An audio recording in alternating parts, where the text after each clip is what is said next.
Yeah. I'm sorry, I was waiting for you to tell me to go. I've been pounding my Okay, pardon me, Commissioner.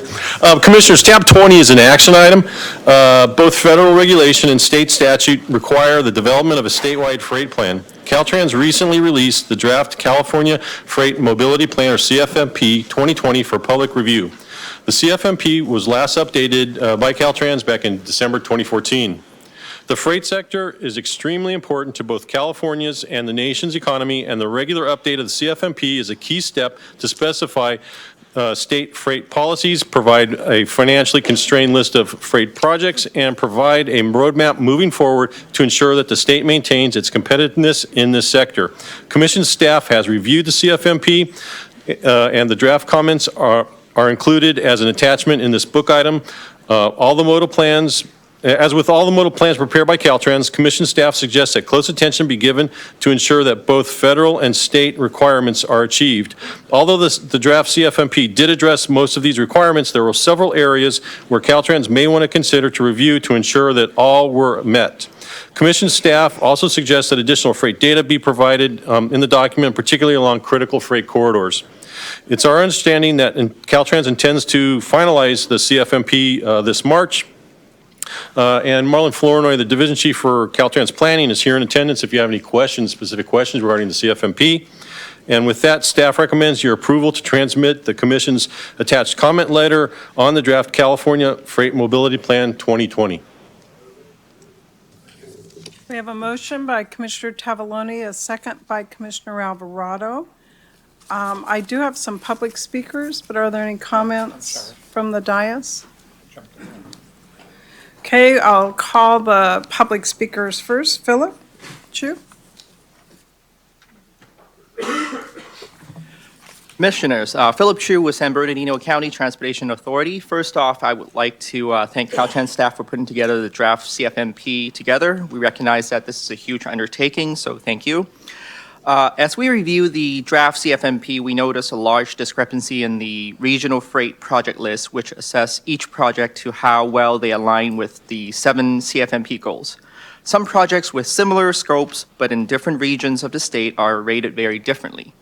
Now, in SBCTA's case, the inconsistency has to do with how our I-10 and I-15 express lane auxiliary lane projects were rated. Very differently from those in Northern California region. Even though the projects are both adjacent to the I-10, I-15 interchange, which is rated 15th most critical truck bottleneck in the nation. Now, we're working with Caltrans headquarters in District 8 on straightening out some of these inconsistencies. And we have been assured by Caltrans that it will be rectified prior to the finalization of the document. As a comment, just as the governor's focus on regions Rise Together initiative, we want to make sure that the evaluation process is fair to all regions within California. Thank you. Thank you. Okay, next up we have Laurel. Good afternoon, Commissioners, and thank you for the opportunity to speak. My name is Laurel Molina from the Riverside County Transportation Commission. First, I'd like to acknowledge Caltrans staff for the great job that they have done in putting together the draft CFMP. Trying to illustrate the needs of the freight and goods movement network for an economy the size of California is a huge undertaking that we recognize and that required the coordination and collaboration with stakeholders throughout the state, and the staff has been great to work with. As we were nearing the completion of the draft, there was a bit of uncertainty as to what would or wouldn't be included in the project list. The list of projects as currently presented reflects projects that are construction ready in the next 5 years. We would like to recommend that the list be expanded for mid and long-term projects to more accurately reflect the priorities and needs in our county. The reason for this is twofold. First, many major inter-county freight investment projects, such as additional mainline tracking and low and zero emission technologies, require extensive coordination and phasing to deliver, and the absence of it on the list gives the misconception that these types of operational improvements are not being prioritized. And second, we understand that the CFMP is only one of many sources considered for project nomination purposes, and as you know, with the upcoming cycle of TSEP, pre-construction phases are eligible for funding, and having projects beyond 2025 reflected will allow us to advance the delivery of some projects. We think that this can be completed with the addition of a narrative in Chapter 6 and Appendix M that distinguishes the short-term construction-ready projects from the more mid- and long-term projects. I want to thank you again. We have submitted these comments to Caltrans, and we look forward to continuing to work with their staff on the details in the coming weeks. Thank you. Next, we'll ask Will Barrett.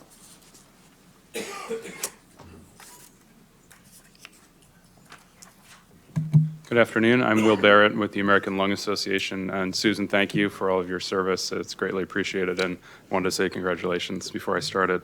You've always given me some time to chat and always led with kindness, so I appreciate that. So my day today started with a lengthy workshop at the Air Resources Board on freight issues related to the implementation of SB 210, which is the Smog Check for Trucks program, really getting to the heart of the freight question too, is how do we clean up our trucks? How do we clean up the freight sector as quickly as possible to protect public health?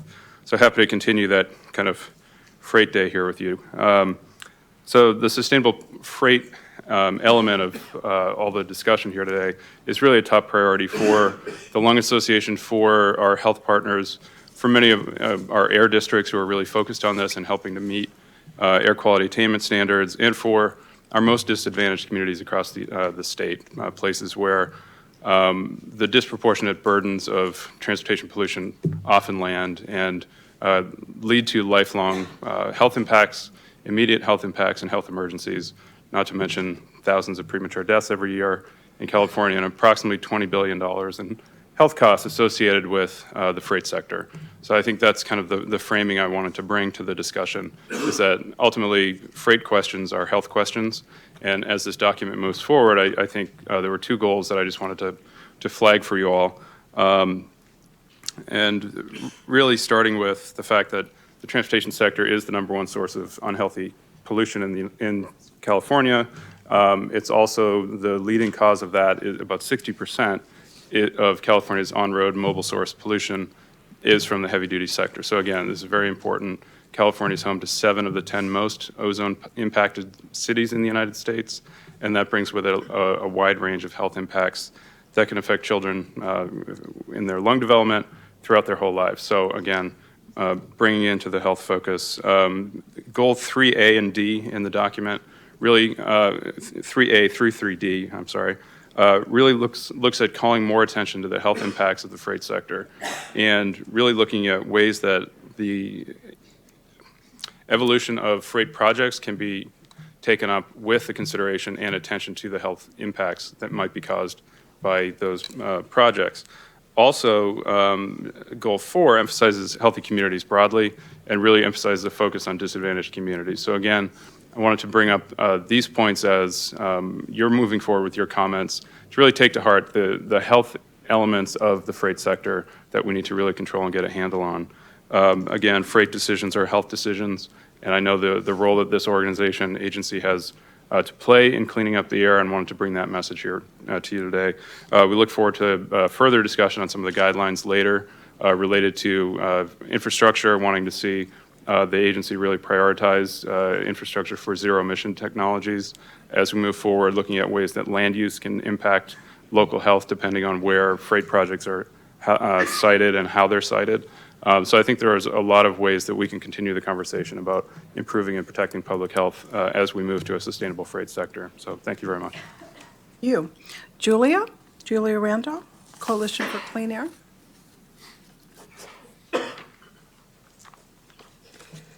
Good afternoon. I'm Julia Randolph on behalf of the Coalition for Clean Air. We appreciate the opportunity to comment this afternoon on the draft California Freight Mobility Plan. The issue of sustainable freight is an air quality and health issue and is a priority for the Coalition for Clean Air, and so health costs must be considered and reduced. Costs imposed upon impacted communities have been estimated by the state of California in the Sustainable Freight Action Plan to be $20 billion per year. Therefore, economic prosperity considerations in Section 1B should not be limited to revenue-generating activities.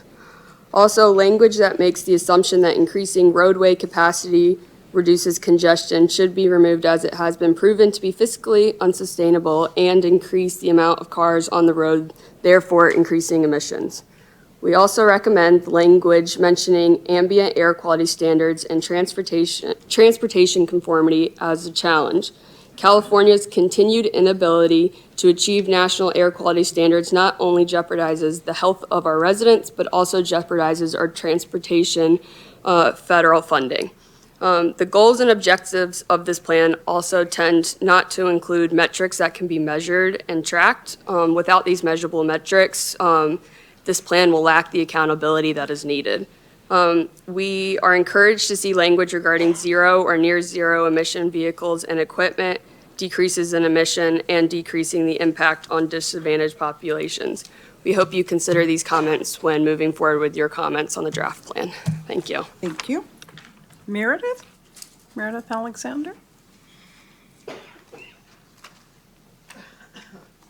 Hello, Commissioners. Thank you for the opportunity to comment today. My name is Meredith Alexander. I'm the Policy Director of CalSTART. We are a technology consortium made up of over 240 members from the public and private sector.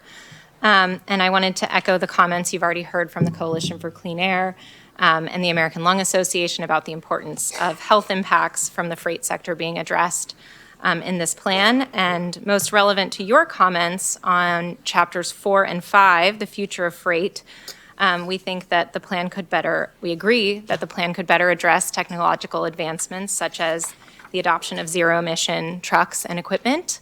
It could recognize the launch of new programs like CARB's CORE program, which is for off-road equipment, which includes freight and goods movement equipment focused at ports and airports.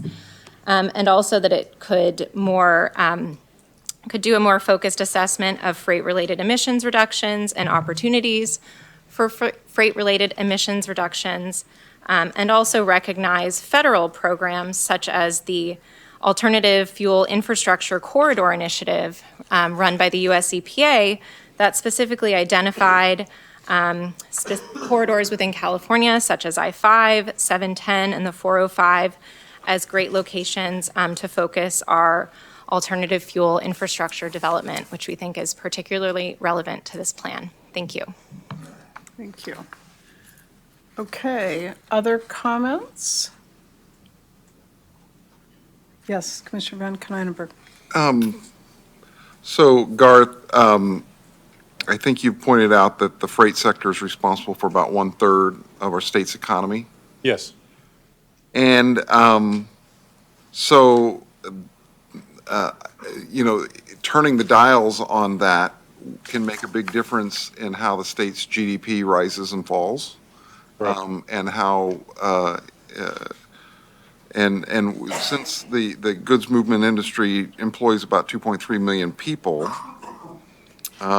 just in Southern California alone, I think it's something I'd like, are there other states that have reports that are more specific in how to turn the dials to improve that section of the economy in their freight mobility plan? Do they get more specificity? Because there's a lot of generalities in this plan, and I guess I'm wondering, is that how all states do it, or do they vary a wide margin? And how could this be more specific to say, look, if we invested in this corridor or this portion, we would see this benefits to the state's economy? And then on my next issue is, how do we, one of the speakers talked about measurable metrics. So in all of the things, in every area, it doesn't seem like, okay, this is how we're going to measure ourselves by. In 5 years, we will do this. Mm-hmm. And if we don't do this, we will not have enacted the vision of the plan. I know there was a lot there, so. There is, and you're right in terms of the value of freight to California's economy. It's huge. And that's something that we'd like to have continued discussions with Caltrans staff in terms of the next iteration, or how can they better portray the importance of freight to California's economy. Looking at other states is a really good way, I think, to kind of see what other states have done on their federally required freight plans.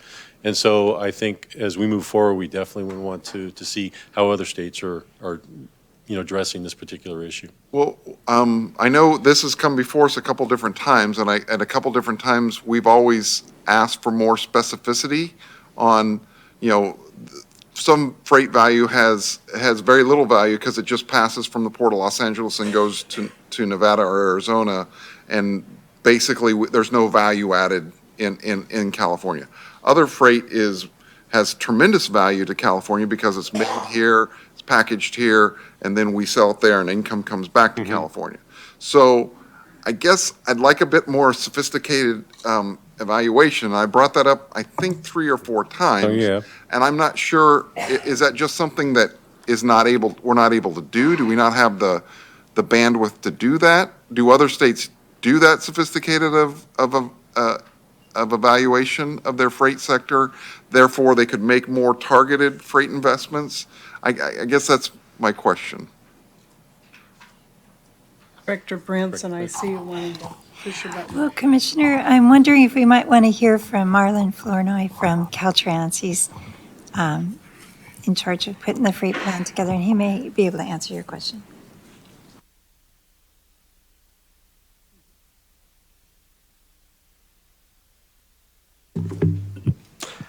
I appreciate the comments. I think one of the challenges that we have is access to freight data. At a high level, we can understand commodities that are coming into the state, coming out of the state.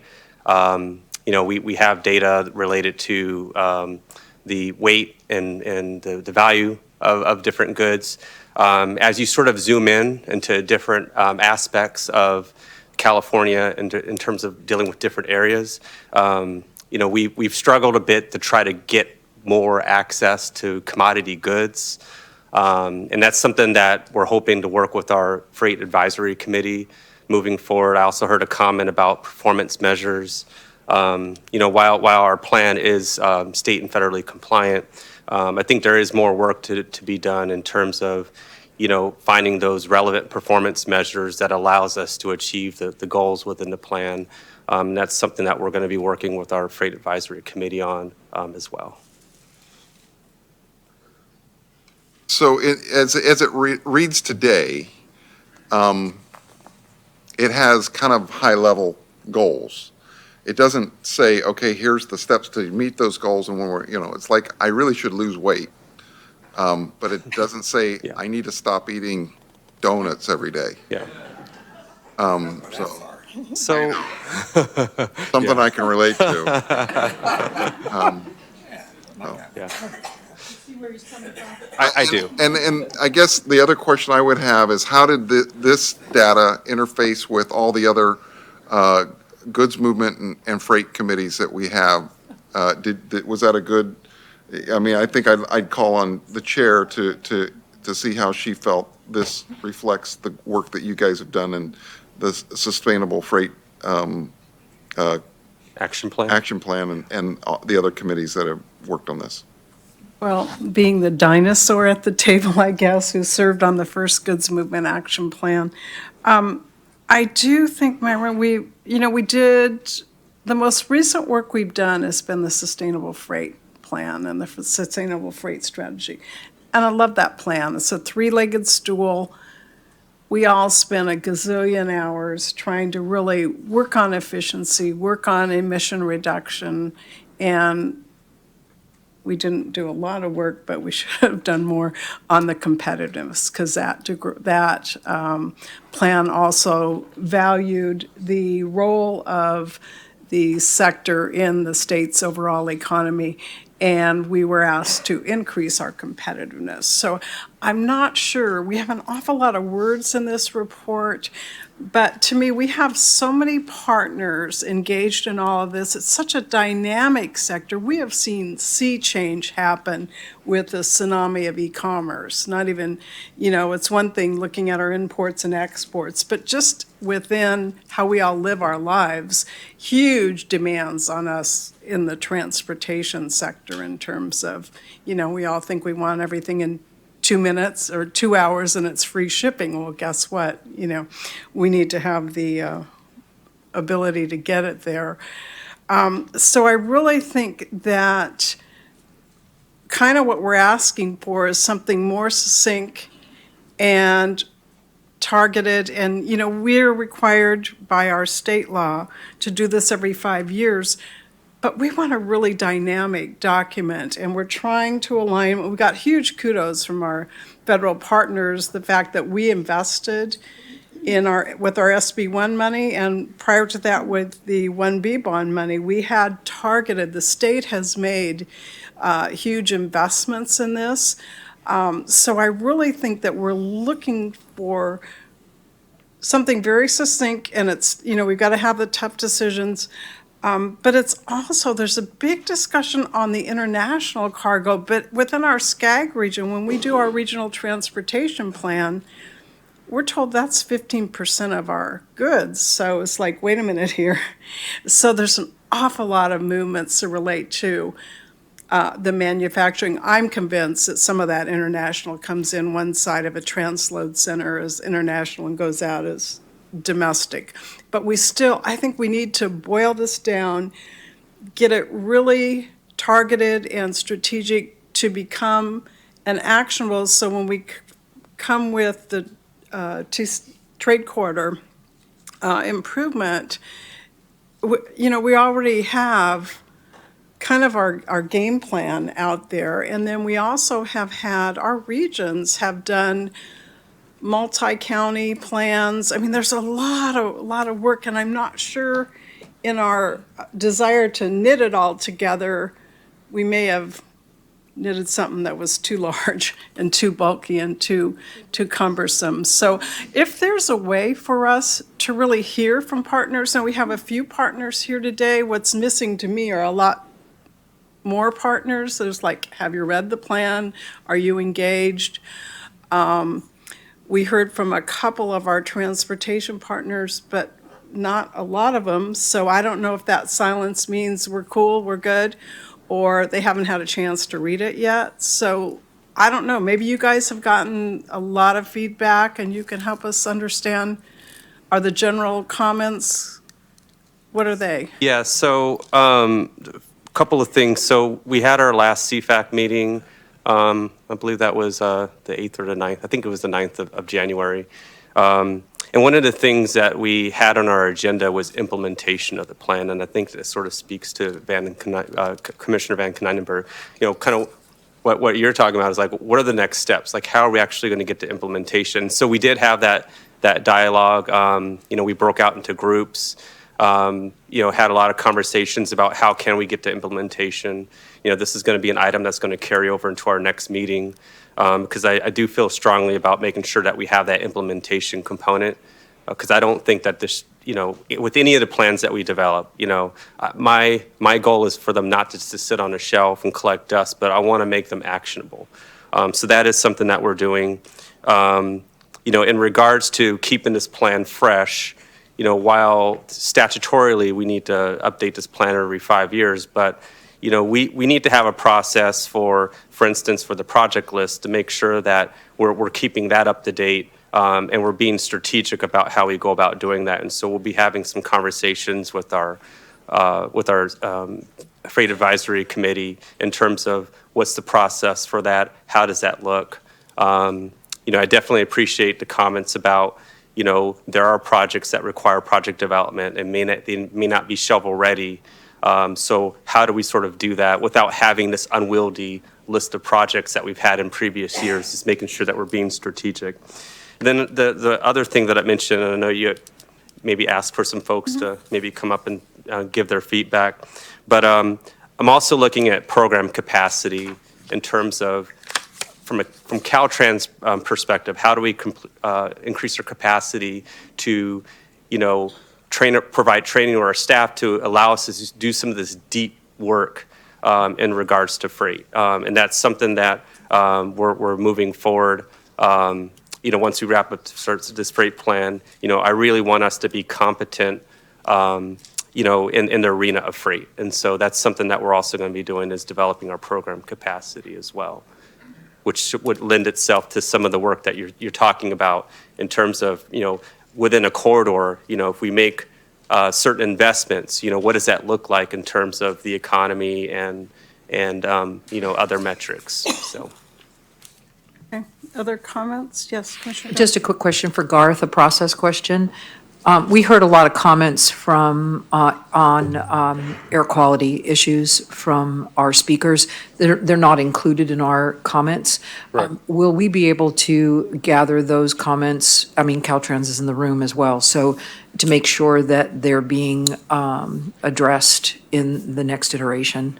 Sure, if you'd like them Caltrans. to be amended into. No, I think we should just go with, I personally just think we should go with this, but I just didn't want to lose the comments Okay. that were stated today. Most definitely. Clearly, they're on the record because they're here, but I would like them to be addressed within the next iteration of this. Sure, sure. Thanks. And like I say, we'll be having ongoing discussions with Caltrans staff on freight issues, and so Okay. definitely we'll want to include the environmental aspects as well. Okay. Other motions? Yes, Commissioner Ramachandran? Thank you, Madam Chair. So just some very quick comments about this. We've heard these comments before, and it's good to hear them very much again. We hear you loud and clear. We're going to do everything we can to make sure that we address these issues and incorporate it into our process. I don't think there's anybody at the department that wants us to move forward on a plan that doesn't fully address issues that we just talked about, from climate, environment, health, economy. I've had multiple conversations with you, Madam Chair. I just had one with Commissioner Norton about the importance of freight. So we've heard you. We'll make sure we go back and double back on this and make sure we incorporate these comments. Great. Thank you. We appreciate it. Okay, we have a motion. All in favor? Aye. Anybody opposed? Who abstaining? That motion carries. Item 21.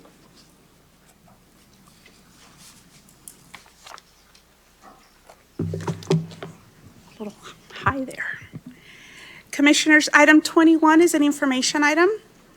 This is the northern hearing to take public comment on the final draft guidelines for the Solutions for Congested Corridors program. The draft guidelines are located under item 22, attachment B. The Solutions for Congested Corridors program created under SB 1 makes $250 million available annually to fund projects that make specific improvements and are part of a comprehensive corridor plan. They are designed to reduce congestion in highly traveled corridors by providing more transportation choices while preserving the character of the local community and creating opportunities for neighborhood enhancement projects. Statute requires that prior to adoption of the guidelines, the Commission holds at least 2 public hearings, one in Northern California and another in Southern California. Statute further requires that 30 days prior to the adoption of the guidelines, a copy of the guidelines be transmitted to the Joint Legislative Budget Committee, Senate, and Assembly Transportation Committees. On December 4th, 2019, the Commission held the Southern hearing in Riverside, California. On December 13th, staff held 1 additional workshop in Sacramento for a total of 6 workshops. On December 19th, staff transmitted the draft guidelines to the required legislative committees. 2 changes to the draft guidelines from the draft guidelines presented at the December Commission meeting are as follows. The schedule. The change is to delay the schedule by 1 month for applications and staff recommendations. We are also proposing a program adoption to December 2020 rather than October 2020. The other change is funding restrictions. We revised this section to allow projects to apply for funding if at time of adoption the project has completed the final draft of the project level environmental document in accordance with CEQA and NEPA, if applicable. These are the only changes that we are recommending, major changes. That concludes my remarks, and unless you have questions for staff, staff recommends the chair opens the Northern California hearing for public comment. Okay, I have a request for a public comment. Were there any questions from our team? Okay, we're good. So Luke, please.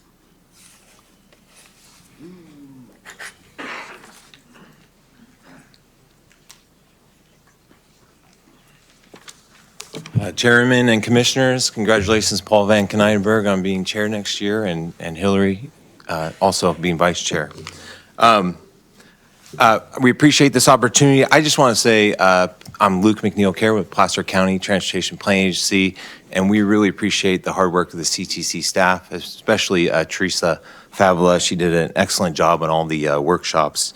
For the past year and a half, SACOG, PCTPA, Caltrans District 3, and Sacramento Regional Transit have been working on a corridor plan.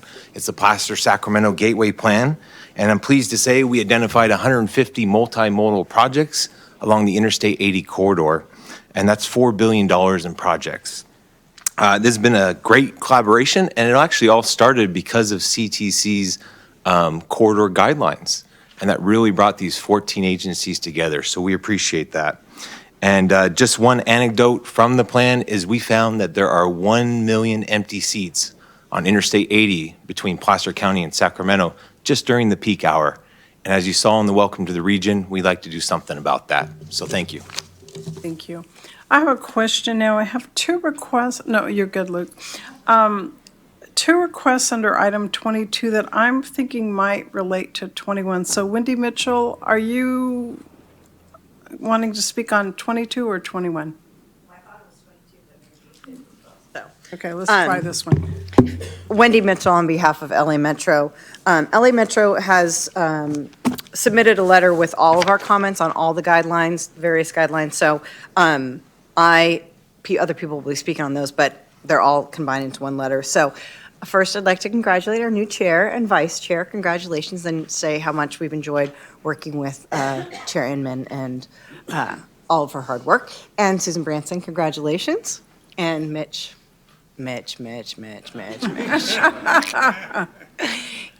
We look forward to working with you too.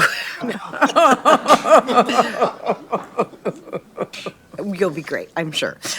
So as far as the guidelines for the solutions for congested corridors, we just want to thank the CTC staff for all their hard work and the changes to the final guidelines that around the requirements of the timing for securing environmental clearance. This will afford complex projects like ours the time it needs to be studied fully. Overall, we're really appreciative of the guidelines and feel they reflect the thoughtfulness of the CTC staff and their consideration for the input provided by the stakeholders. And we're supportive of the proposed program schedule. Thank you very much. Thank you. Okay, another one that I have marked as 22, it might be 21, Nuila. Is Nuila here? Did I not pronounce the name right? Climate Plan? Oh, I tried to get the name right. So my name is Naila Pope-Hardin with Climate Plan. Climate Plan is a network of 50-plus organizations, and we work at the intersection of climate, transportation, land use, and housing. And as we work at that intersection, we make sure that we are always advancing equity and lifting up voices of people who have historically been left out of the conversation, but also have to bear the forefront of many of the negative impacts from the decisions made in rooms like these. So Climate Plan is making kind of a general comment on solutions for congested corridors and saying that we want to work closely with the CTC to make sure that as you guys move forward, you're implementing policies that promote investment without displacement. We want to make sure that as we move to a healthier, cleaner, and safer, more connected California, that we're not displacing more people. Thank you. All righty, that's the last of the comments I have. So with that, that was an information item. Any comments from the dais? Then we'll move to item 22. Commissioners, item 22 is an action item. Prior to making my recommendations, I would like to take this opportunity to thank our partners that participated in the development of the guidelines, including the regions, Caltrans, ARB, Department of Housing and Community Development. I would also like to especially thank Laura Pennybaker for her contribution in the development of the performance metrics that are part of the guidelines. This will provide the data we need to tell the story of the great projects we are funding through this program. Thank you to all the programming staff. And last but not least, Susan, thank you for your guidance and for always setting the expectations very high. Commissioners, staff recommends you adopt the 2020 Solutions for Congested Corridors Program Guidelines. Staff also recommends you authorize staff to make technical, non-substantive changes as needed to the guidelines. Staff recommends your approval. We have a motion by Commissioner Tavaloni, a second by Commissioner Norton. Is there discussion? Hearing none, I'll call for the vote. All in favor? Aye. Anybody opposed? Abstaining? That motion. With the adoption of the Solutions for Congested Corridor Program Guidelines, this officially announces the call for projects for the program. Applications will be due June 30th, 2020. And Susan, if you're bored, we're going to need help reviewing the applications. Thank you. There you go. There you go. How about Clark? He's going to be retiring too. Okay, we'll move on to item 23. Lori. Commissioners, tab 23 is an information item for staff to present the 2021 Active Transportation Program guidelines. The draft guidelines are provided as an attachment to the book item. This is the 5th full cycle of the Active Transportation Program. Staff has held 8 workshops beginning in November of last year with the Active Transportation Program Stakeholder Work Group to develop these draft guidelines and has been consulting with the ATP Technical Advisory Committee. Staff is bringing forward the guidelines as an information item at this meeting to give the commissioners an opportunity to provide feedback before a guideline adoption at the March Commission meeting. During the workshops, stakeholders expressed a strong desire for the guidelines to stabilize with fewer major revisions each cycle. Staff is honoring this request by proposing mostly revisions that clarify existing policies with little substantive changes. Staff would like to highlight 2 revisions to the program that are reflected in the draft guidelines.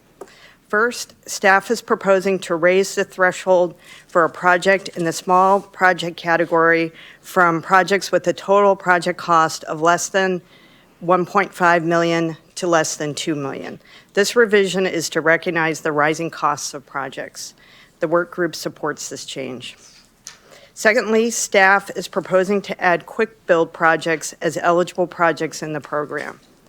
Quick build projects are interim capital improvement projects using low to moderate cost materials and lasting from 1 to 5 years. Their purpose is to quickly address a safety need, allow for community input, and make adjustments as necessary. By their nature, they are dynamic projects that can lead to better permanent design with stronger community support. However, because there are process issues that need to be worked out that will help these projects to be successful, staff is proposing to only fund a small number of these projects as a pilot. By implementing a pilot program first, Commission staff, Caltrans, and the implementers can agree on issues such as an acceptable level of scope flexibility. The work group supports this approach. Staff will continue to conduct workshops to gather stakeholder feedback on the guidelines. It is anticipated the final guidelines will be presented to the Commission for consideration at the March 2020 meeting. Lastly, staff would like to acknowledge Tony Dang, who has recently stepped down as Executive Director of California Walks. Tony has been instrumental in the development of the ATP since the very beginning. He served as an evaluator many times and has been a leader on the ATP Technical Advisory Committee. He's also always been available to provide staff with helpful guidance and just the right wording when needed. Staff will very much miss working with him and is very appreciative of all his contributions to the program. That concludes my presentation. And again, this is an information item, but I'm happy to answer questions and take comments. Okay. Yes, Commissioner Norton. I'd like you to explain, because it's come up both in the letter from Metro and this letter from Napa Valley, about the regional definition for disadvantaged communities and how you plan to address these in the guidelines. I haven't seen the letter from Napa Valley, but I will say that I think what you're referring to is that we have various ways that a project can qualify as a disadvantaged community. One of those methods that we have used is a regional definition. This is a definition that's adopted by a region in their regional transportation plan. And we allow that in this cycle in the other category as a way that they can qualify. The reason for this is to accommodate some of the very high cost of living areas in the state. It gives them an opportunity to acknowledge that there's disadvantaged communities everywhere. And yet, I think Metro's raising that there are some real disadvantages to that because it then dilutes the opportunity to target communities that are really disadvantaged and are in high need of ATP investment. So have you had a chance to respond to some of the questions that are being raised about that? And yes, we talked about this at a workshop. There was general agreement for the group. I'll give an example of one that I use a lot is Santa Cruz County.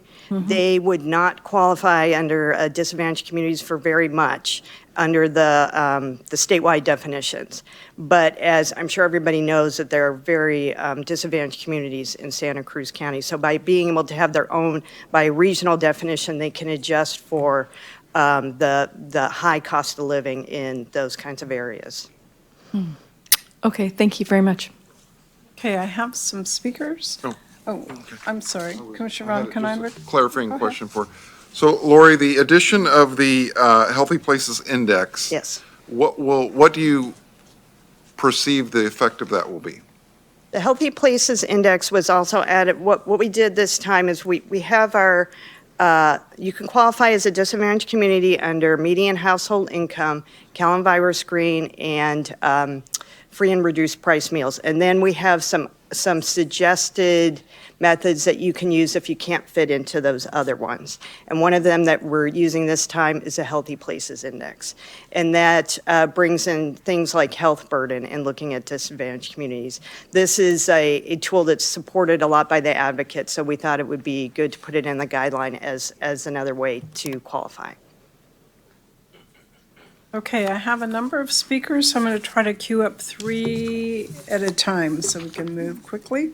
Patricia Chin, followed by Philip Sales and Naila.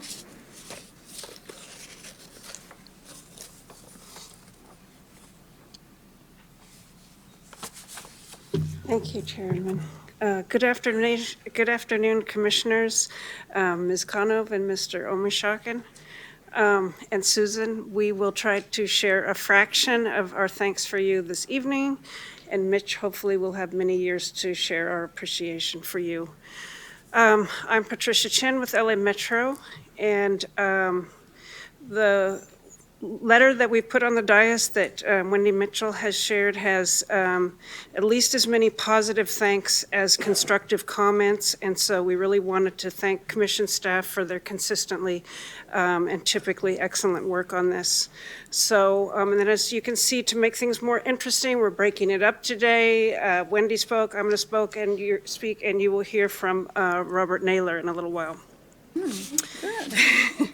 So on the ATP, thank you very much, Commissioner Norton and Vice Chair to be Norton, that we are concerned that regional definitions of disadvantaged communities inherently do not support a statewide comparison, and thus the use of these definitions may cause funds to be directed to communities that are not truly disadvantaged. So we support moving towards an improved definition that uses consistent statewide data to reflect relevant contributors to disadvantage. And we're ready to work with CTC staff and our regional partners to develop it. Thank you very much for your consideration. Thank you, Patricia. Philip?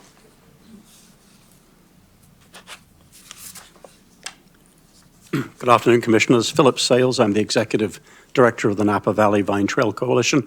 We're a nonprofit that's working with both Solano and Napa County to build a 47-mile multi-use path.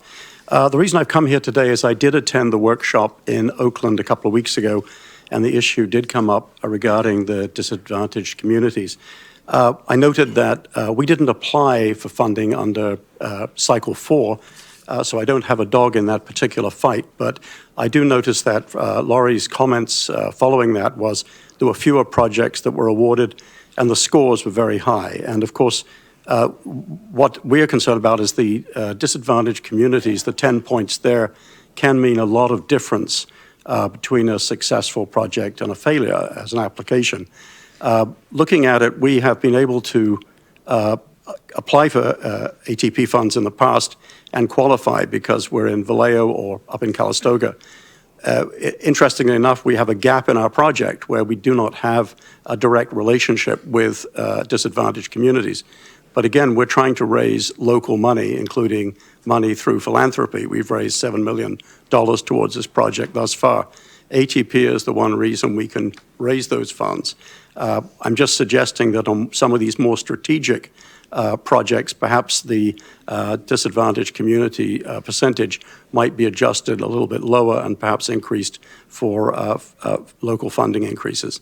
I'd just like you to consider that as a possibility.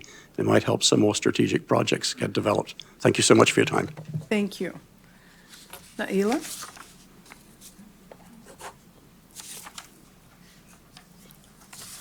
Naila again at Climate Plan. So Climate Plan is excited to work with the CTC and ATP staff to ensure that the programs help us achieve our climate goals while also ensuring that we're uplifting historically discriminated communities, as we like to throw around here, disadvantaged communities. We want to make sure that those communities are at the forefront as we implement programs like these. Thank you. Okay, my next group, I have Jonathan, Esther, followed by Linda. If I can get 3 queued up, please. Jonathan? Good afternoon. My name is Jonathan Matz with the Safe Routes Partnership. It's good to see you again, and I wanted to add our congratulations and well wishes to you as well, Susan. It's been a pleasure working with you, particularly on the ATP, which is sort of our core project. We've been thrilled to be a part of the discussions again for the guidelines and are quite encouraged by a lot of the things that we've seen. I wanted to echo, I think Patricia vocalized the partnership's view on the question of regional DAC definitions and disadvantaged communities generally. We're certainly hopeful that tools like Healthy Places Index, which do provide a statewide apples-to-apples comparison of communities, can in future cycles really be incorporated sort of as a final metric that addresses some of the concerns which we don't dismiss about things like cost of living, maybe that aren't picked up by some of the current screens, but we do feel that it's quite important to have consistent statewide metrics for the transparency of the program, for the ease of the evaluation process and the like. I did want to thank staff for adopting our recommendation of allowing tribal communities to benefit from full leveraging points in the medium and large infrastructure applications. I know the question of leveraging points has been a contentious one, and we are not a fan of them generally, but certainly we appreciate the recognition that tribal communities really have fewer opportunities to find leveraging funds that can be used in counterpoint, so we appreciate the flexibility on that. And then the final thing that I'll add is we're quite intrigued and supportive of the idea of using ATP to support innovative projects like quick build projects. We forwarded on to staff some comments about exactly how that's being structured. We'd certainly love to see that become a way to kind of seed future, more permanent, larger infrastructure applications in subsequent ATP cycles for applicants who are using the kind of quick build program now, who maybe don't have a lot of capacity to put together a full application, but want to see some immediate improvements and sort of piggyback on those to set up something more permanent down the line. So we've sent some suggestions on how to incorporate that going on. So thanks very much for your time. Thank you. Esther? Good afternoon, Commissioners. I want to start off by just echoing something that the Undersecretary said earlier today around missing Tamika Butler's perspective here. So hopefully we can carry that on and find more commissioners who could bring that perspective. I also want to thank Susan for her time and congratulate her on her retirement. You've been really great my time with CalWalks and really appreciate being able to work with you and that you've met with me whenever needed. So thank you. And congratulations to the incoming Executive Director, the Vice Chair, and of course the Chair. Love to see more Modesto Justin's, making things right. I want to start off first by thanking Lori for recognizing our executive director, who has brought a lot of contributions to not just the active transportation program, but transportation in general. And I want to commend Lori and her staff, Anya, Megan, and Alika, who've done a tremendous job with the process of the active transportation guidelines. They have created what I think is really a standard for how to be inclusive on the guidelines process, also how to be responsive with these programs. Jonathan touched on this in terms of, thinking through how the program can continue to grow through things like quick build projects. It really shows that there's interest in growing this program and making sure that it's being responsive to the needs of community. I also want to voice our support for some of the things you'll find in the guidelines, things such as consideration for performance metrics, and I know that's something the Commission is doing across many programs, and so we definitely want to echo support for that and look forward to seeing those strengthened as the guidelines process in future cycles come through. Also want to call out inclusion of language in there such as anti-displacement that's been included, which I think is really important and really gets to our housing crisis and ensures that when we're looking at benefits for disadvantaged communities, that those communities are actually benefiting from the projects that get built and aren't displaced because of those projects. So really commend the language that was included there. And in the project evaluation process of ensuring that these communities in the project evaluation will have comments that help them figure out what happened with the points, where they could do better in the future, and just shine some light on that. So really appreciate and support that has been called out in the guidelines. And what Jonathan mentioned as well about allowing leveraging points for those tribal communities and ensuring that they'll get the full leveraging points. A couple of concerns I want to bring to light, which go along with what the newly elected vice chair just mentioned around the regional DAC definition and concern for that. It was something that was sort of an attempt to see how this would work. We don't think it worked well in previous cycles. We have serious concerns for how that went, and there was, I believe, a letter submitted during the last cycle that voiced those concerns. So we continue to have those and would be in support of removal. And then also language that was inserted around consideration or sort of a need to have an adopted active transportation plan to be considered. We see that as problematic. There's so many communities who don't have an adopted active transportation plan, and this would create further barriers for them to compete in this program. Thank you. Thank you, Esther. Okay, we have Linda up in the queue, and then I'm going to ask Maura, Rachel, and Sarkis to get in. Good afternoon. batter's box. Linda Kamushin with the California Bicycle Coalition. I just wanted to commend Susan for her leadership. It's been a pleasure working with you. I remember, and one of the things that Chairman mentioned was that you listen, and that's been a really important quality because I remember in 2018 when you attended the Transportation Equity Summit that a lot of our partners have put together year to year. That was really transformational to have the CTC presence there and your leadership there, and just to start listening and hearing us on these important issues and the communities that we represent. So I appreciate your leadership. I congratulate you and get some rest from all your hard work. And we're looking forward to working with incoming leadership and appreciate your listening ears. And there's a lot of changes across departments and agencies, so we, welcome that working together closely to make sure that we are all on the same page, and we do have a lot of shared goals. As far as the ATP guidelines, the draft guidelines, it's again another year of working really closely with Lori and her team. Luckily, there's more capacity working with her. I mean, there's definitely a lot of demand for this program. We see as far as what the cost is allowing for, or the budget is allowing for, there's multifold demand. So unfortunately, it's very competitive, and we do have to make priorities. But in the future, we hope that there is a lot more funding dedicated to this program to demonstrate that we need to be paying attention to putting that infrastructure where it's needed. As far as the guidelines go, I echo a lot of what's been said in regards to working on this issue of the regional definition. We agree that it just did not work in the last cycle because there wasn't that ability to compare across regions, whereas the other metrics do give a little bit of a dynamic that allows for comparison. So while we know that region to region have various issues and they could be prohibited from getting those points.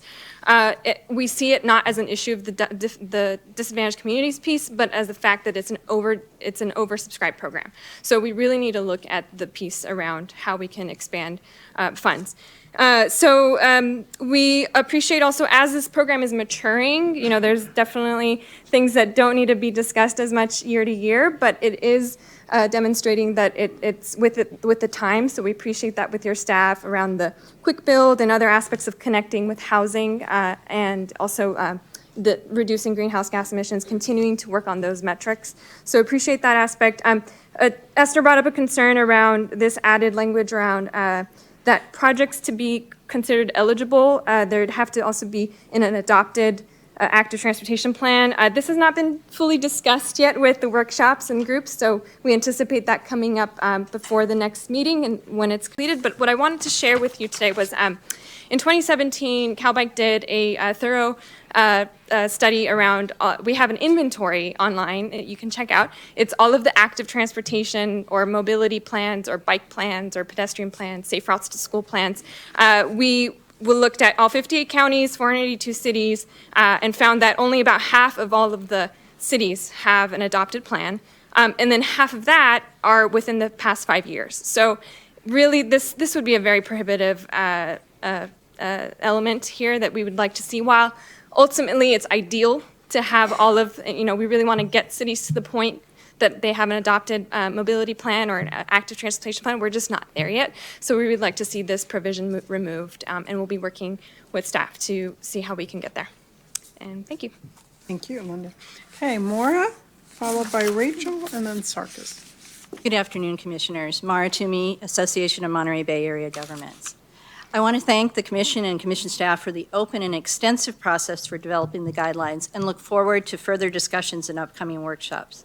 In general, AMBAG supports the draft guidelines and specifically the continued inclusion of the regional definition, which balances the needs and challenges of California's diverse regions. The regional definitions are developed through a rigorous public process and reflect the specific needs of communities within a region. Thank you. And congratulations, Susan and Mitch. Rachel? Good afternoon, Commissioners. As mentioned by Maura Toomey and others of my peers, on behalf of Santa Cruz County, which includes the City of Watsonville, Santa Cruz, Scotts Valley, and Capitola, and the County of Santa Cruz, we would like to strongly support continuation of the regional definition of disadvantaged communities, and also appreciate your staff for coming to a workshop and hosting a workshop in our county in Watsonville earlier this month, which was attended by 5 Watsonville City Council members, which I hear is a record. Watsonville parts of Watsonville are considered disadvantaged under many of the state's definitions, although there are many sections of the City of Watsonville which are not. And that's partly because in Santa Cruz County, we are fortunate enough to have a lot of integrated neighborhoods. And so you might have tons of folks, over 51% of our population in Santa Cruz County is considered Tier 3 service employees, folks who are farm workers. Many of them have to work up to 3 jobs to make the rent in Santa Cruz County. There's households with 7 adults in them. That's how people make it work. And so the statistics that exist at the statewide level, whether it's AB 1550 and especially on the EnviroScreen methodology, they just don't reflect the reality on the ground for our community.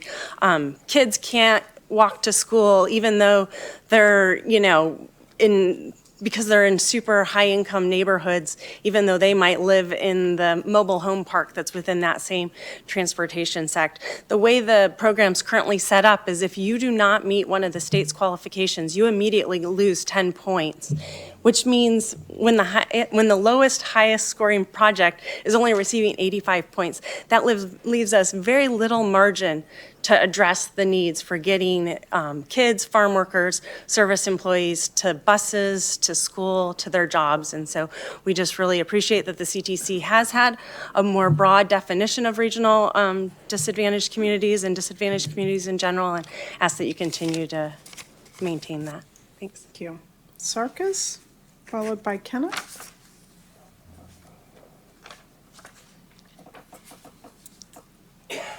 Thank you, Madam Chair, Commissioners.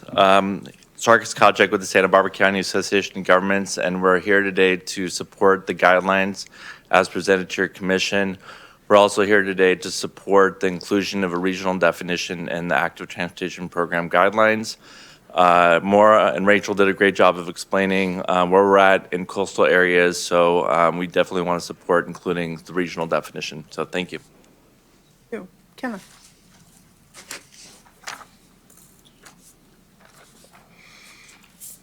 Good afternoon, Commissioners. Kenneth Cow with the Metropolitan Transportation Commission. I'd like to join in the chorus to thank you and your staff for holding a very inclusive process. And through that process, I would like to voice my support for the guidelines, generally speaking, and also on the inclusion of the regional definition. I might have to apologize because I might be the reason why we have the regional definition. The Bay Area recognizes that we have a very large and diverse community and population, and we set up what we call a community of concern definition that not only looks at income and race, but also looks at other things that may not be captured in general metrics, such as single-parent households or multi-generations living in the same unit, or transit-dependent households. So those are all captured in our communities of concern, and not all of those communities, which MTC defines as disadvantaged, are captured in those 3 statewide metrics. So I would advocate for that inclusion of the regional definition as we continue discussion for ATP 5. Thank you very much. Thanks, Kenneth. Okay, any more discussion? Okay, we will move on to our next, I'm sorry, I didn't see.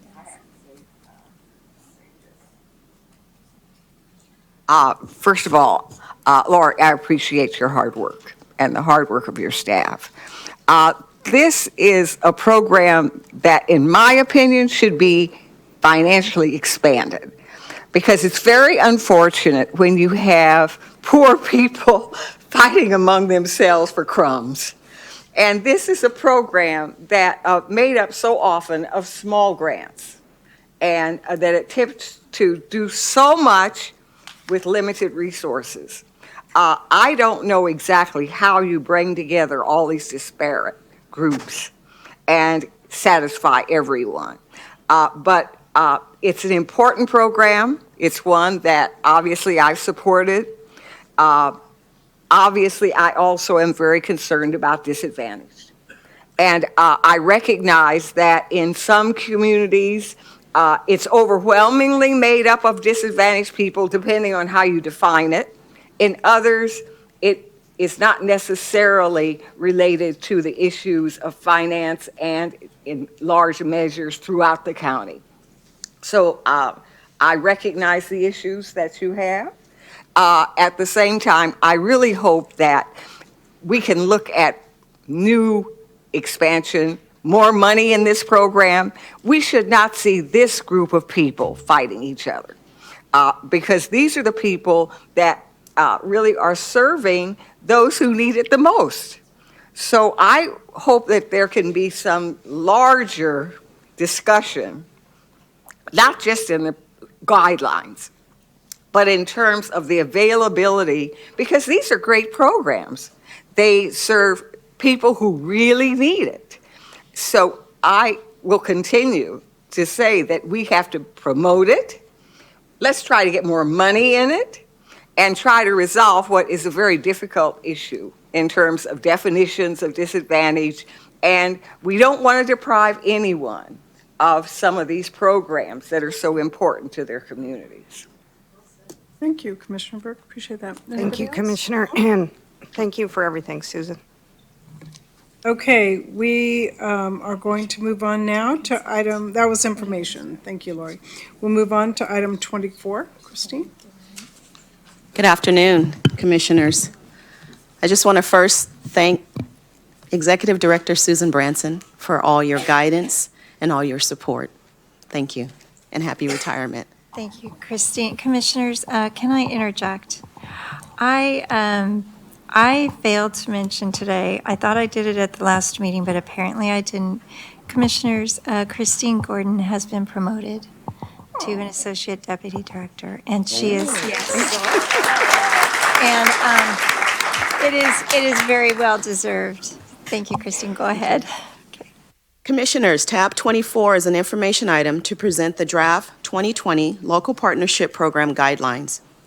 The 2020 Local Partnership Program will include 3 years of programming in fiscal years 2020-21 through 2022-23, with approximately $600 million in funds. The draft 2020 Local Partnership Program Guidelines, included as Attachment A, addresses legislative requirements, incorporate input received from various stakeholders, and include the commission procedures for programming and project delivery. Since the kickoff workshop in March 2019, Commission staff has held 7 public workshops throughout the state to solicit stakeholder input and inform of the 2020 Local Partnership Program Guidelines. The draft guidelines address various topics discussed during the workshops, including clarifying language to existing policies, performance metrics to better articulate the program, and key policy areas that have been the main topic of discussion. Commission staff received many comment letters from stakeholders that are included as an attachment. Comments were also sent through email and telephone. All comments received were considered when drafting the guidelines that are before you. Staff will continue to work with all stakeholders before submitting the guidelines for commission adoption in March. Staff developed a variety of policy alternatives focusing on a middle ground approach that would closely align with achieving the statewide goals as well as consistency with the Commission's legislative recommendations to provide competitive funding to promote more emphasis on performance-based project selection. Program policy alternatives were discussed extensively with stakeholders, and after considering all input received, a consensus was not reached on the main key policies discussed at the workshops. To balance the various perspectives, staff proposes the following.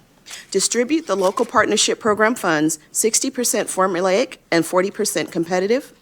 Distribute the formulaic funding based on 75% population and 25% revenue generated for jurisdictions that generate revenues from sales tax. $20 million incentive funding set aside prior to the competitive and formulaic distribution. The unused incentive funding will be redistributed based on the program funding distribution in the next fiscal year. Staff will continue to work with all stakeholders on key areas before submitting the guidelines for commission adoption in March, and will continue to work with stakeholders for the next cycle. This concludes my presentation of tab 24. This is an information item, but I will be happy to answer any questions. Okay, any questions? I do have 2 public comments, so stand by, Christine. Sarkis, followed by Luke.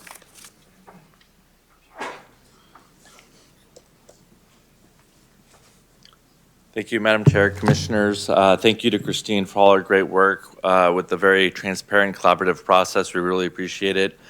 So today, we are in support of the guidelines presented to your Commission. We support the program distribution with the incentive funding coming off the top, and then the 60% formula, 40% competitive.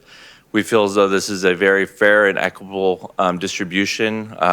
We feel as though that if there is any incentive funding that is not made available to a county or an agency that passes a sales tax measure, that by distributing that incentive funding fairly through the distribution process, then everybody should be winning in that process. So thanks again, and we appreciate your support.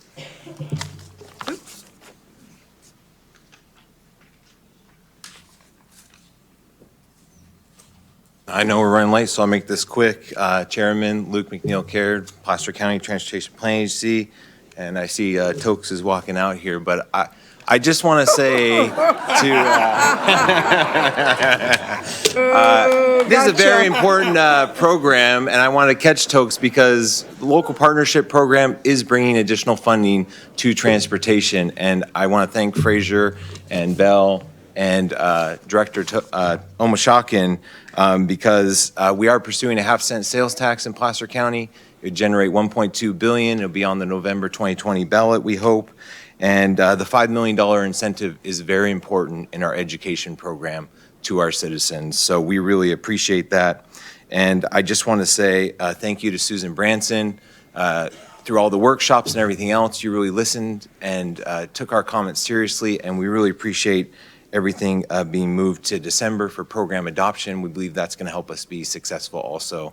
And congratulations to Christine. She did a wonderful job in the workshops, and congratulations to Mitch.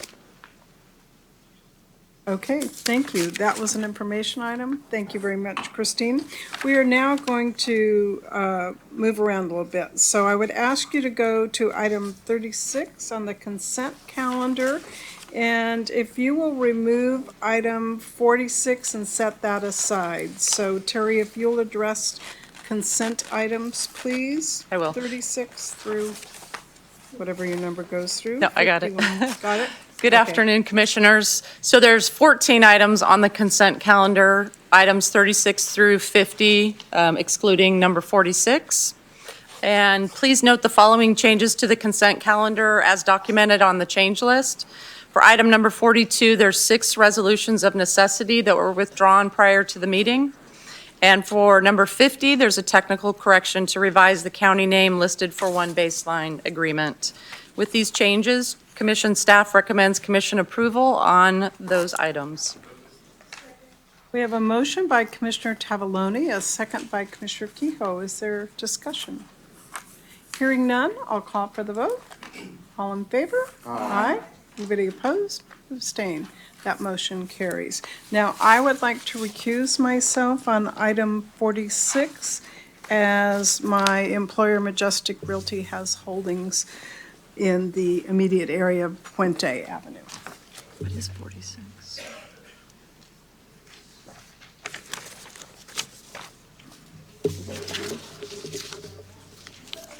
It's a TCIF. You need one of these. Oh, thanks. Okay.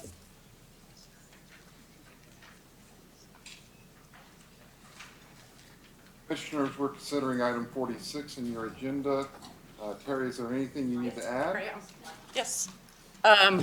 No, these are allocation amendments for the Prop 1B TCIF projects, and Commission staff would recommend approval. Have a motion by Tavaloni. Oh, I'm sorry. I have a motion by Tavaloni, a second by Kehoe. All in favor, signify by saying aye. Aye. Opposed? Motion carries.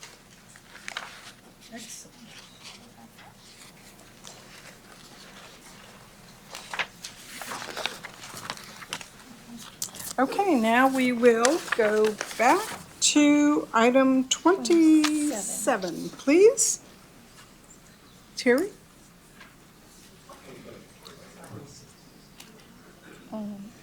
We're jumping over a couple just because we understand. We Thank you. Lose someone. Okay, you're ready, good. Okay, Commissioners, item number 27 is an informational item. Senate Bill 1 requires that the Commission include in its annual report to the legislature findings on the progress made by the department toward meeting the 10-year performance outcomes defined in SB 1. At the December 4th, 2019 Commission meeting, the Commission adopted an evaluation of the department's progress towards meeting the statutory performance outcomes, including SB 1 performance targets for pavement goals by 2027. The Commission's evaluation was conducted in part by placing reliance upon the Department's 2018-19 Performance Benchmark Report presented to the Commission at its October 2019 meeting. On December 6, 2019, the Independent Office of Audits and Investigations issued its final audit report on SB 1 pavement performance outcomes. It was not until the report was released that the Commission first became aware of the additional information which may impact the evaluation of the Department's progress. Included in book item number 27 are a series of questions for the Department. Jim Davis, the Caltrans Chief Deputy, is here to provide you with the Department's responses. And I do have a few follow-up questions if there's time. Okay, Jim.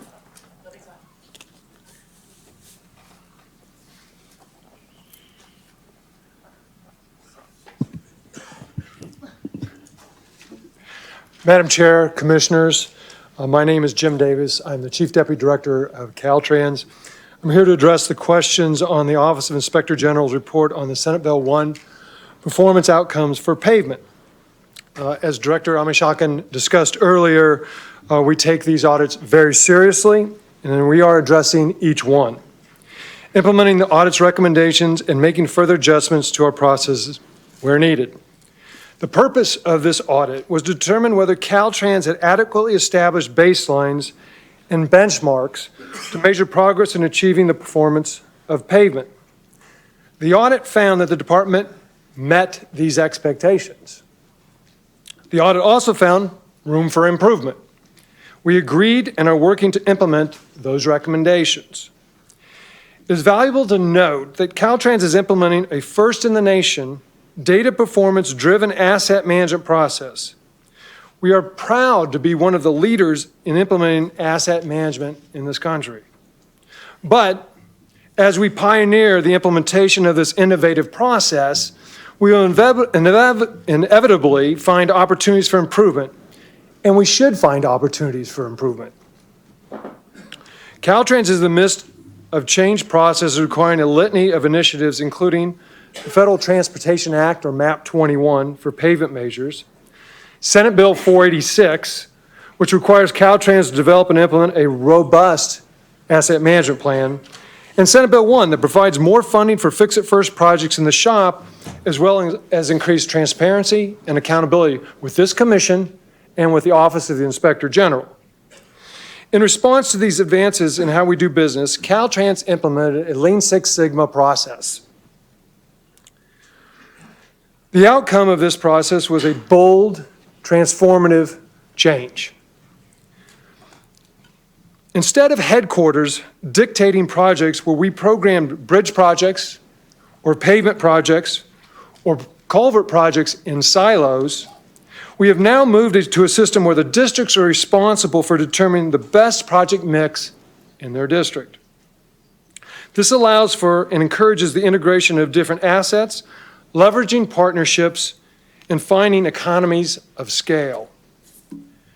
Districts are now provided a program budget and target performance for bridges, pavement, and culvert and transportation management systems.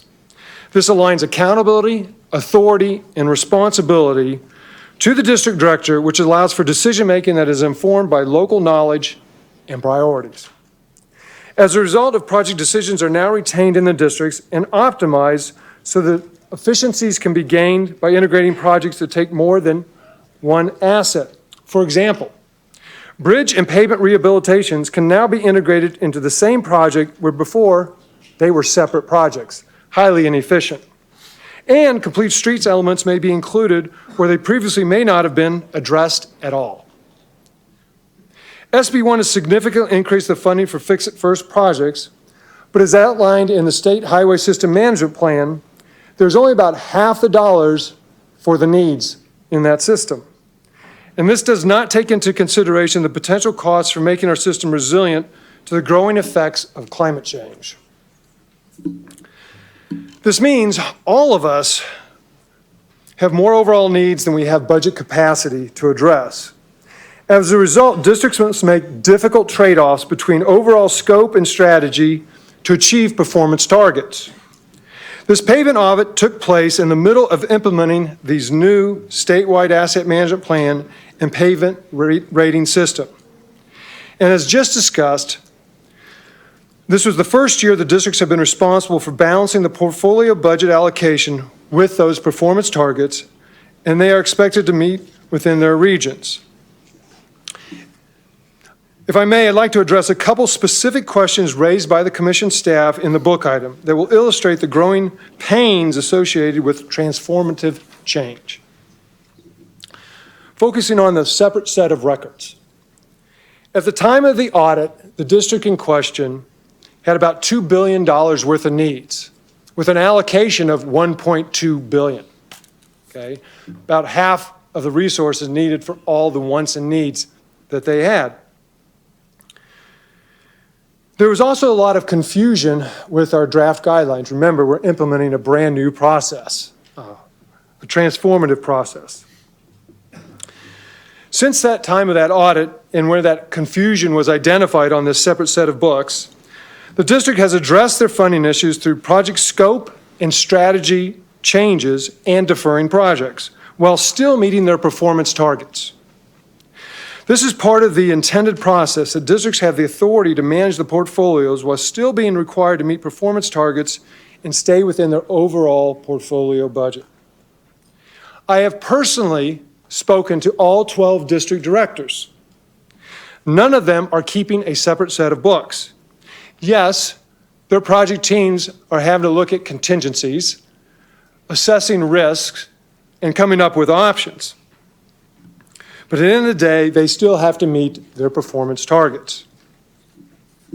I would like to assure the Commission that we will follow up with a written response to the questions in the book item, but I wanted to address these specific questions here today. These conflicts are not unexpected when the needs of the system outweigh available funding. But in the end, we have developed a robust program of projects that meet the varied performance criteria and do so within the available funding. As a way to manage asset management and the interrelationship between districts and headquarters, Caltrans has implemented an asset management steering committee, and it's led by co-chairs Stephen Keck, our Chief Financial Officer, and Amarjeet Benapal, our District 3 Director. This committee will provide a venue to address competing priorities and continuous improvement in asset management. In conclusion, I'd like to reiterate just a few points. We're currently meeting our SB1 performance milestone targets for pavement, culverts, bridges, and transportation management systems. The purpose of this audit was to determine if Caltrans has adequately established a baseline for pavement condition and benchmarks for achieving pavement performance targets as required by SB1. The Inspector General found we successfully met the expectations that they set up to verify. The audit also identified some key improvement areas, and we are committed to implementing those recommendations. Caltrans has now successfully implemented a robust transportation asset management plan through bold, transformative change to guide transportation investments to achieving performance targets. This concludes my remarks, and I can take questions. Okay, Terry, I think are there questions here, or you want Terry's questions first? Well, do you want, am I? Yeah, Okay. you go for it. Okay, so thank you, Jim, for the presentation, and thank you for your comment that you'll address the question, all the questions on findings 1 through 4 at a future date. So in our book this month, we have the issue, I think items 70 or 50 and 70 are issues related to shop pavement projects, whereby the lane miles in question were previously classified as fair or good, but when we went out and did more detailed inspection, and so I guess the question I have is, I've heard from local agencies, they've had situations where the automated system is not, for example, Stanislaus County, they did a human inspection of a thing, and then the automated laser inspection, and laser came in 12 points higher. And so they're now very gun shy about using the automated pavement index management scoring system because they're not sure it is foolproof. So how much of this confusion is because we've gone to technology that's not giving us the whole picture of the pavement condition index? Thank you, Commissioner. We too are having some struggles in this particular area where the pavement system that tests and evaluates the smoothness, the cracks, the composition of the pavement is different when we do field visits than what it states. Now, part of that is a timing, and these audits or this pavement analysis was done a couple of years ago, and we've had some serious rain in the last few years, and on one particular project, we saw a significant amount of deterioration since that pavement was evaluated, and so timing has a place in that. But that's one of the reasons we're also establishing this asset steering committee, just kind of to flush out those and making sure that we have a great place to escalate issues, to resolve them, and have the conflict between our headquarters and the district. I think my second question would be, hopefully we set up channels of communication so that we don't, obviously there was an issue where this came to us where we were in the midst of writing our annual report. And so I'm just hopeful we put a guardrails, I don't know if that's the right, to say, hey, this gets raised early in our communication between our two agencies.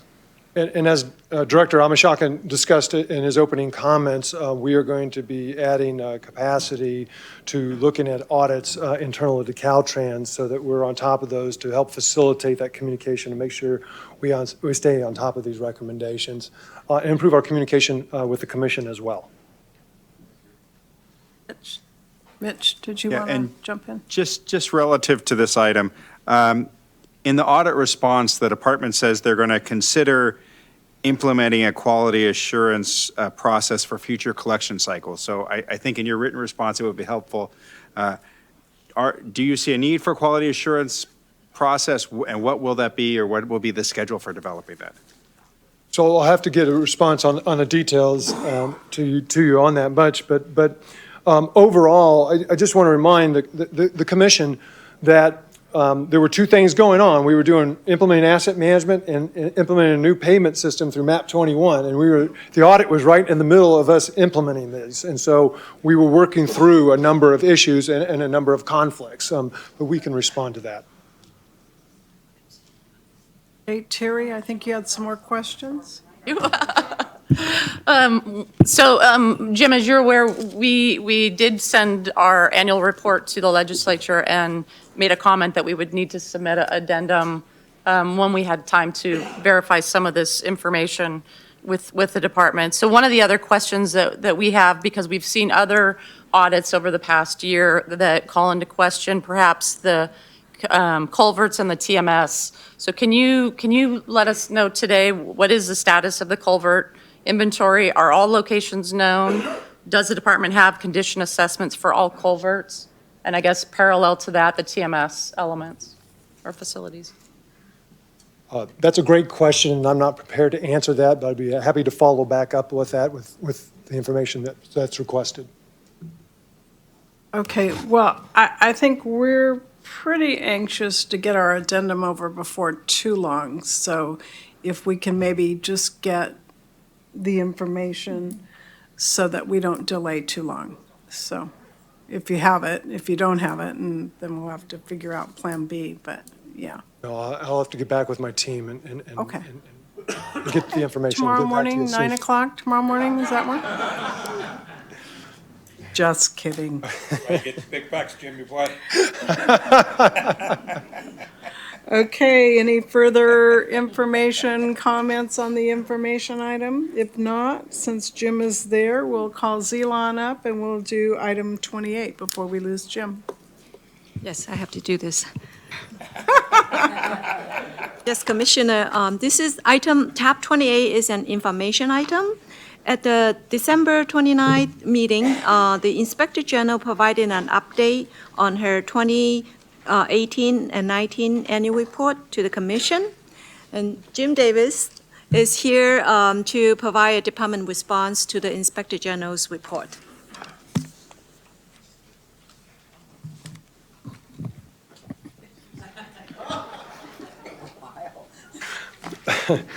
Madam Chair, Happens Commissioners. when you're the center of the basketball team.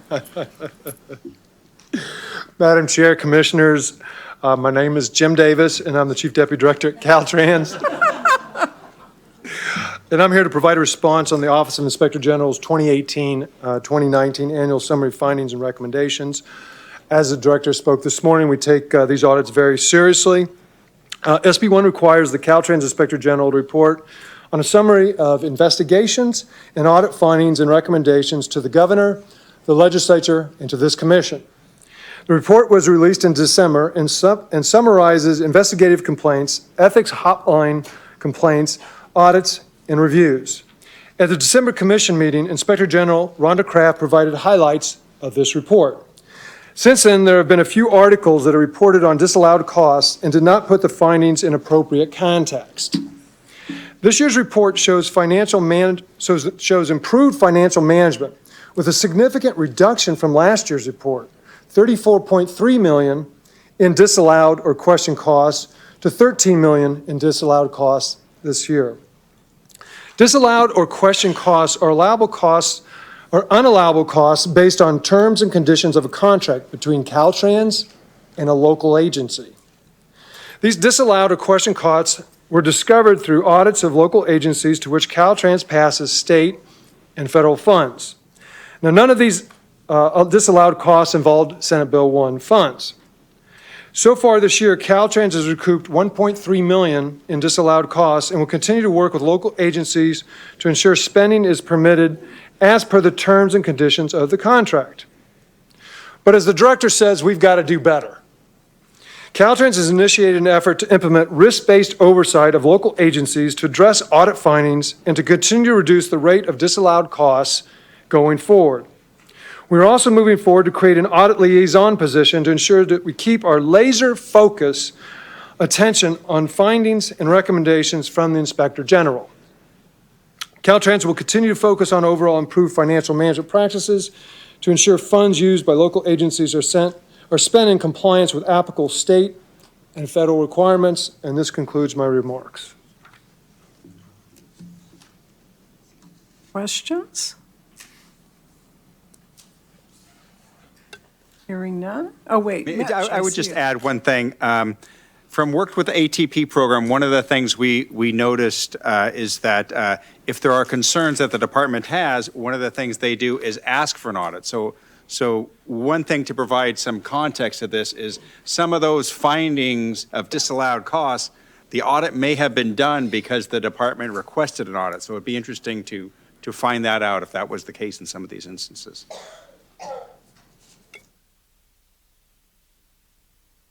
So when it comes to I don't know about the disallowed costs. I think if we are looking at which I didn't make remarks to, but we looked at the avoided costs, and we had $27 million in avoided costs in the audit.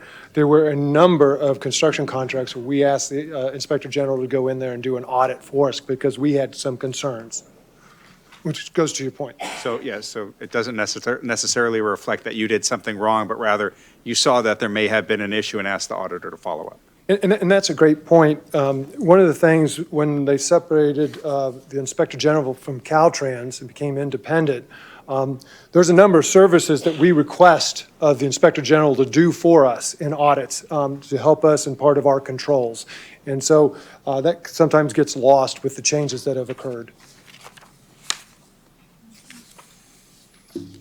Okay, so with that, we've kind of come to the end. Do we have any public comments today? Just want to make sure that we allow anybody who might want to say anything today.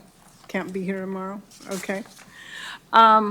With that, we will adjourn for today. Tomorrow, we're going to pick up on 25 and then dance our way back through there and pick up on 29 and go through, and then we'll jump over and start again at 51.